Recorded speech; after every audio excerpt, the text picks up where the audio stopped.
नेपालको संविधानले स्थापित गरेका चाहिँ मौलिक अधिकारका कुराहरूलाई चाहिँ राइट बेस्ड एप्रोचले चाहिँ हामीले चाहिँ सम्बोधन गर्छौँ। हामी अब वाटरको कुरा गर्छौँ, वाटर अब फन्डामेन्टल राइट नै हो। अब गभर्नेन्समा गर्ने भने जेडसीको कुरा गरिरहेको छौँ होइन, त्यहाँ लैङ्गिक समानता अपाङ्गता भएका व्यक्तिहरू र सामाजिक समावेशीकरणको कुराहरू गर्दैछौँ।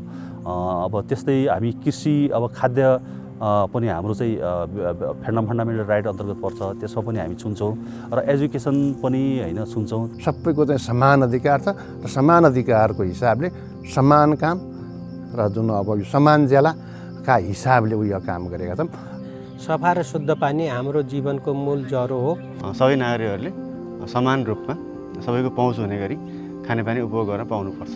एक घर एक धारा हो र त्यो धारा चाहिँ बाल मैत्री अपाङ्ग मैत्रीको हिसाबले पनि एकदम उपयुक्त र स्वच्छ खानेपानी चाहिँ जनतालाई कसरी पहुँच पुगाउने भनेर हामीले चाहिँ निर्माण कार्यहरूदेखि लिएर कार्य गरिरहेका छौँ। So we are contributing design and building the inclusive and climate resilient infrastructure, considering local climate adaptive technique. We train farmers to grow crops better and ensure food security.